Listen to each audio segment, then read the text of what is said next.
Now at 5 and streaming on CrossroadsToday.com, Fernando Acosta Jr. is set to appear in court a week from today. What's next in the case? Victoria ISD prepares for its cell phone ban policy. We'll explain how it will be enforced. And Texas A&M launches training to help first responders with disaster recovery. Well, another hot day coming up, but there's hope that for the weekend we'll get some clouds and a few showers. We'll talk about that coming up. And why radioactive waste shipments are now headed to Texas. You're watching 25 News now at 5. Good afternoon and thank you for joining us. I'm Amaya Norman filling in for Shauna Curry today. Fernando Acosta Jr. is expected in court Wednesday, July 30th for a pretrial hearing. He's indicted on charges of tampering with evidence, abuse of corpse, and the murder of Amanda Johnson. Her body was found by two hunters in a burnt vehicle on April 18th, 2021, near Midfield in Matagorda County. She was 38 and a mother of two. If convicted, Acosta faces 5 to 99 years or life in prison for the murder charges, 2 to 20 years for tampering with evidence, and 6 months to 2 years for the state jail felony of abuse of a corpse. And this morning, Victoria police responded to a two-vehicle crash on Houston Highway. Investigators say a black SUV was turning left from Ben Wilson Street when it was struck by a white pickup traveling eastbound. Authorities say the pickup ran a red light before the collision. Both drivers were taken to a local hospital with non-life-threatening injuries. A citation was issued to the driver of the black Yukon at the scene. And Victoria ISD now proposing a new cell phone policy in response to House Bill 1481, which requires Texas public schools to ban students' use of personal communication devices during the school day. The ban covers smartphones, flip phones, tablets, smartwatches, radios, and pager.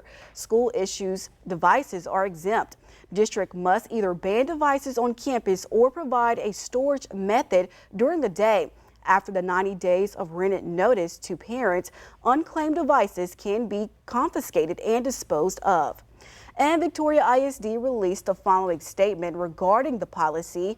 Quote, VISD will require all personal communication devices to be powered off and stored securely out of sight for the entirety of the school day. This includes class time, passing periods, lunch, and before/after school while on campus during school hours. The ISD will hold a special board meeting on August 7th to present the proposed cell phone policy.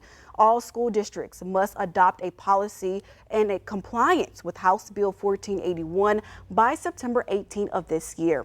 This also goes to Shiner ISD board this week, also approved a new cell phone policy for students. The policy says students cannot have their cell phones turned on while they are inside the school. Shiner ISD officials say the goal of the policy is to increase engagement and decrease distractions. Hurricane season is underway and there are a number of ways to prepare. 25 News Now reporter Ray Mosley spoke with the Texas A&M Engineering Extension Service. And Ray, what should we do to prepare for hurricane season? Yes, Amaya, it's recommended that you learn the FEMA guide so you can better prepare yourself for the next hurricane. Texas A&M Engineering Extension Service partnered with Texas A&M Sea Grant to put together a program on public assistance and learn about disaster recovery. This program gives training to first responders about the recovery process, where most first responders will assess how much damage has been made to a certain county. Adjunct instructor Vince Slaminski says it's important that first responders and residents work together to survive a hurricane.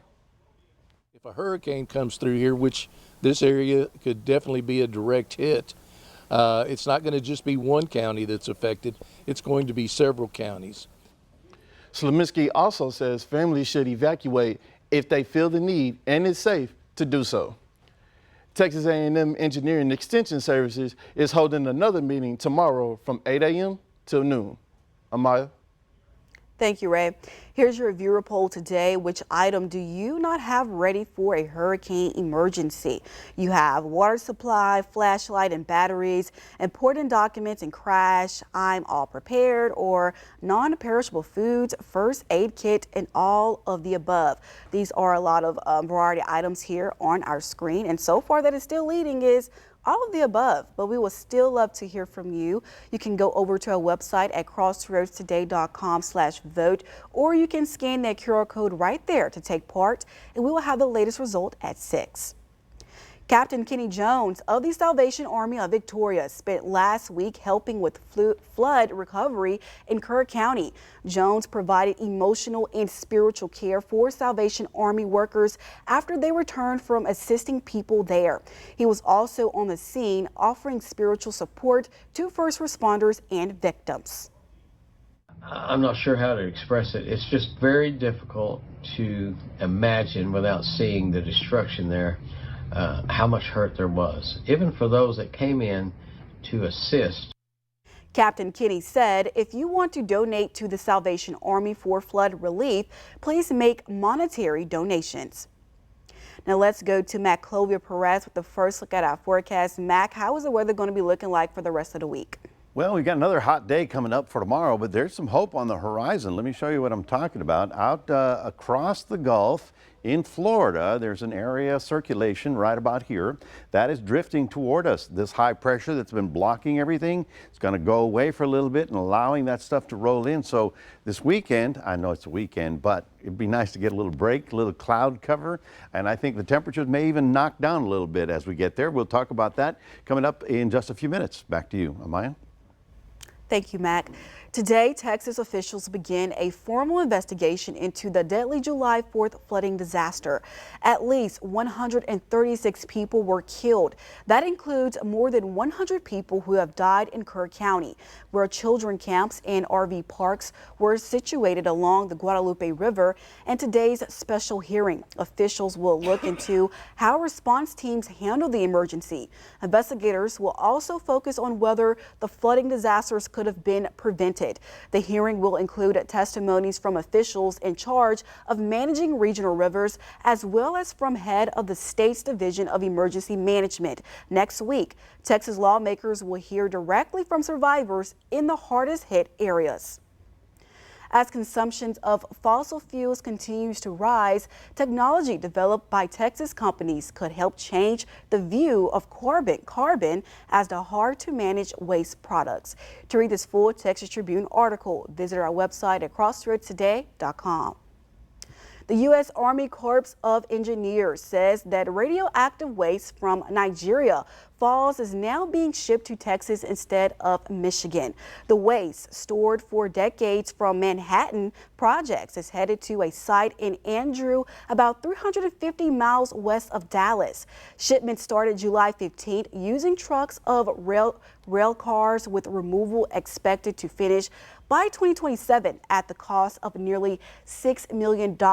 But some Texas groups worry about the impact on local farms and industries. A Dallas VA police officer is being praised for saving a choking toddler outside a gas station. Body cam video shows the officer springing into action after spotting the 2-year-old in distress. He dislodged a piece of hot dog from the child's throat, and the boy began breathing again. The VA Police Department released video of the emotional moment, saying his training and quick thinking likely saved a life. The officer said he was simply doing what anyone in his position would hope to do, and expressed gratitude for being in the right place at the right time. Here are some of the top headlines in the Port Lavaca wave. The Port Lavaca City Council is split on the Substandard Building Board. Mayor Jack Whitlow cast the breaking vote, and the Calhoun Port Authority Board will expand to 7 members. To read these stories and more, go to portlavacawave.com. And remember to subscribe to our YouTube channel, Crossroads Today. Hit the like button and click the notification bell. Stay with us straight ahead on 25 News now at 5. Efforts to unseal additional Epstein case records have been blocked by federal judge, why the request was denied. Plus, the victim's families face Bryan Kohberger in court for the first time. The details of the sentencing after the break.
A federal judge has denied a request to unseal more documents in the Jeffrey Epstein case. The Justice Department wanted to release grand jury materials, but the judge said public interest alone isn't a legal basis. The decision comes as pressure grows for transparency, with lawmakers and the public demanding more answers. Earlier this month, the DOJ said there's no evidence of a powerful client list or foul play in Epstein's death. President Trump has since asked attorneys general Pam Bondi to push for the documents' release. Today's Bryan Kohberger, the man who confessed to killing 4 University of Idaho college students, faced their families in court before being sentenced to 4 consecutive life sentences. ABC's Alex Stone is in Idaho and has more.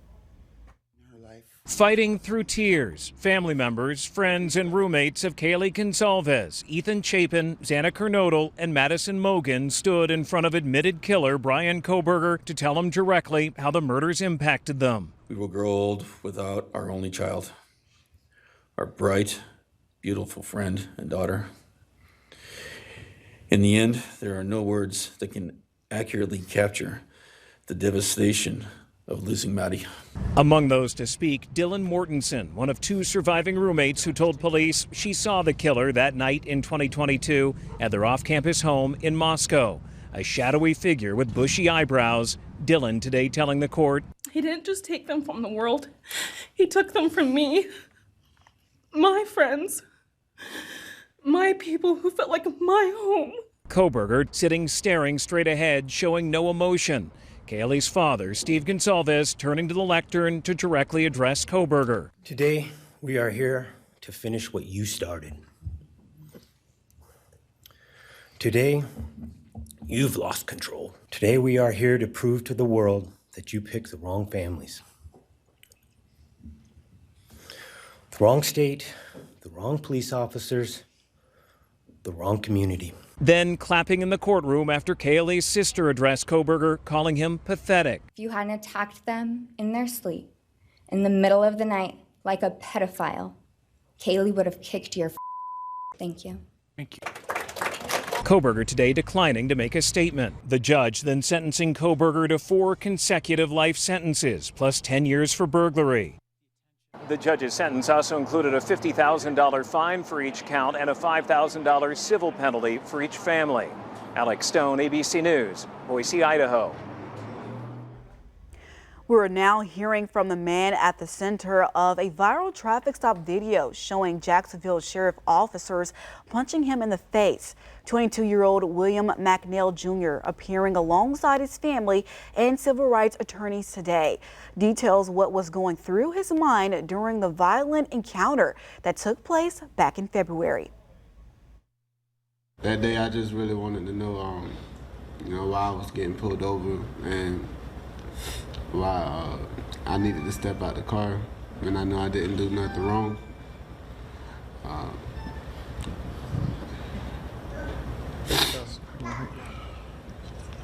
I was really just scared.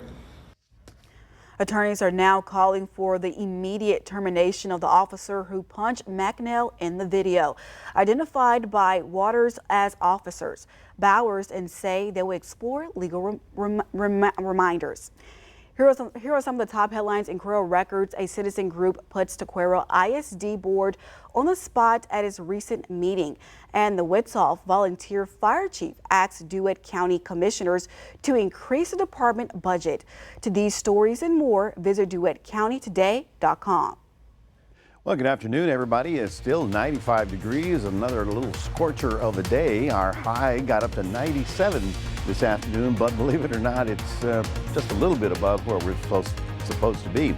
Now, as we get to the weekend, some clouds roll in and maybe a shower or two. We'll talk about that coming up in a moment.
Well, as we look ahead into the weekend, things might be a little bit, shall we say, not as sizzling. We had another hot day today, getting up to 97 degrees, as you see right about there. No rain on the eastern half of the state, but there were some showers out in far west Texas. What we're looking at is right over here over the panhandle of Florida. Now, this high pressure is what's been sinking the air on top of us. That's why it's been so hot. Well, that has shown us signs of moving up a little bit, and if it moves up to Memphis, then it's going to allow this tropical activity to actually cross the Gulf of Mexico and come to visit us. As you can see right about here, thunderstorms are already south of New Orleans and Louisiana. Of course, all of Louisiana and all the way north, they're under a heat wave advisory as well. But it's this little activity that will start arriving here probably on Friday, and then I do believe that on Saturday you're going to see a little bit of cloud cover, and that's going to knock the temperature down at least a bit. Okay, it's not going to be cold, but at least a bit. As you can see, we're going to be on the hot side for tomorrow, and so is much of Texas, and as you can see, all the way up to Chicago, even to Wisconsin. They're going to be in a heat wave for tomorrow, so it's the middle of July. What do you expect? Brutal heat. That's what we're getting for the next couple of days. Now, for us, our heat index will be up to 106 again tomorrow. So if you're going to be outdoors, just you know the drill, try and take it easy. But because of the clouds arriving, it's going to be knocking down the heat index down to about 101 on Saturday. I mean, that's better. It's not completely, cool, but it's for a couple of days, and then it goes back up to 106. So for the drill, you know what's going on. Stay hydrated, take breaks. Don't do anything strenuous in the middle of the afternoon. If you do, make sure you really take it easy. Elderly, you got to check on the elderly and your pets. And if you are concerned about the heat, just go visit a public space that has AC, the grocery store, H-E-B, or Walmart, or something like that. And you can cool around. Future Tracker shows you that we have no rain expected around here on Thursday. We go to Friday, something shows up. And we go to Saturday, and all of a sudden we got rain activity in the Crossroads. So that's pretty exciting that we'll have such a change so quickly rolling around our area. We are looking at the Saharan dust layer, which is another big factor as to why we haven't had any tropical storms this season. And as you go right about here, well, imagine the following. Here's the little blob of tropical rain staying ahead of the dust. And if it does stay ahead of the dust, then it's going to shower here. But you can see how the dust is on its heels and it won't be lasting for very long. Overnight low temperatures continue on the very mild side, and our high temperature tomorrow getting up to 97, 99 in Goliad, 100 in Gonzales. Looking at tomorrow, this is Thursday, still quite a bit of sunshine and a 96 in the Port Lavaca area. Cuero, well, you've got lots of sunshine to get out there and get things done on the field. Looking at a high of about 97. So it's on the hot side for sure. But as I said, on Friday, the clouds arrive. We get that rain chance, good chance on Saturday and Sunday. And then it gets back to plain old sunny and hot. That's your 7-day forecast, reminding everybody we do have a QR code. We'd love for you to scan that. Put Crossroads Today on your phone. We'll toss it back to Maya. The click to cancel rule is paused by a court decision. Learn how this impacts your subscription. Coming up.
A positive end to the day on Wall Street Wednesday. The Dow gained 508 points, while the S&P 500 added 49 points.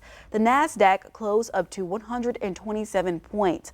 Oil is up 12 cents to $65.42 per barrel. And a new report reveals the CEO pay gap is wider than ever. To earn what a CEO made in 2024, the average worker will have to start before the American Revolution.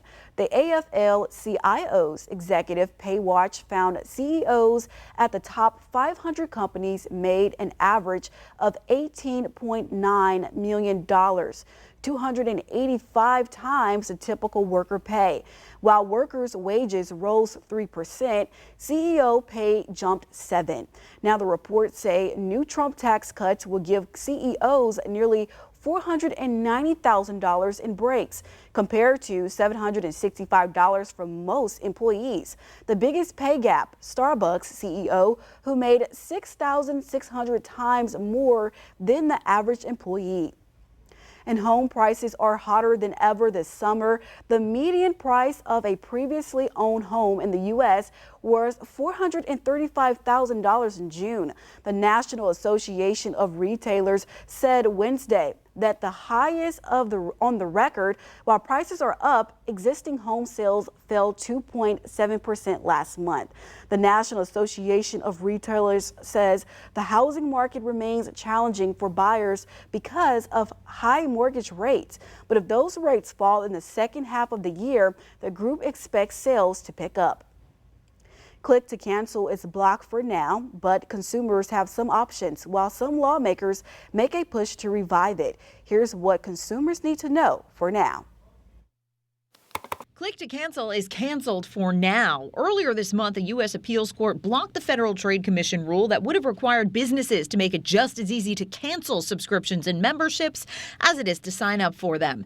The rule, passed by the FTC under the Biden administration, was set to cover everything from gym memberships to streaming services to free trials. Companies shouldn't be able to engineer a website to trap you in a doom loop simply so that they can keep taking money out of your account every single month when you don't want them to anymore. Business groups like the U.S. Chamber of Commerce had criticized the rule as micromanaging businesses. The court nixed the rule because they said the FTC failed to conduct a preliminary analysis of the costs and benefits. They dismissed the rule based on a technicality with the FTC's rulemaking process. We were certainly disappointed to see that result.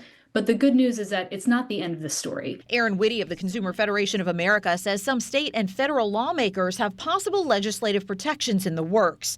But for now, consumers should be vigilant when signing up for a subscription service, maybe by setting a calendar reminder for the end of a free trial or the next billing date. Try to look before you sign up at what the cancellation process really looks like so that you understand going into it what it's going to take for you to cancel when you don't want that product or subscription anymore. Skydance says if it joins with Paramount, and it will stop using special rules that focus on fairness and including all kinds of people. In all the letters to the government, Skydance also said it would choose someone at CBS to listen to complaints about unfair treatment and report directly to the new boss at Paramount. The deal still needs approval from the Trump administration. Paramount recently paid $16 million to settle a lawsuit with Donald Trump over a 60-minute interview about Kamala Harris. So far, neither company has said anything else about the plan. Taylor Swift wax figures are enchanted to be on display, and it's a love story for fans worldwide. Coming up. Extreme heat pushing from Chicago into the Northeast. Plus, sentencing in the Idaho College murders case. Bryan Kohberger faces the families. World News Tonight with David Muir is the most watched newscast in America.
Grammy Award-winning superstar Taylor Swift is being honored in a big way across the globe. Madame Tussauds has unveiled 13 new Taylor Swift wax figures. The historic tribute celebrates Swift's widely successful Eras tour last year. You can see each wax figure has its own fan favorite era look. It took 40 artists to 14 months to create the wax figure. The colorful display will be on display at Madame Tussauds in 13 cities across 4 continents. Wow. And I understand she's like really tall. Yeah, like she's really tall. 6 foot. So they got a lot of fabric that they had to work on that. Yes, they do. A lot of folks, wax too. Got another hot day tomorrow, getting up to 97, but with clouds and a little bit of rain over the weekend, we may escape some of the hottest temperatures for just a couple of days. So looks a little damp over the weekend. And thank you for being here with us. Our next newscast is in 30 minutes after World News with David Muir.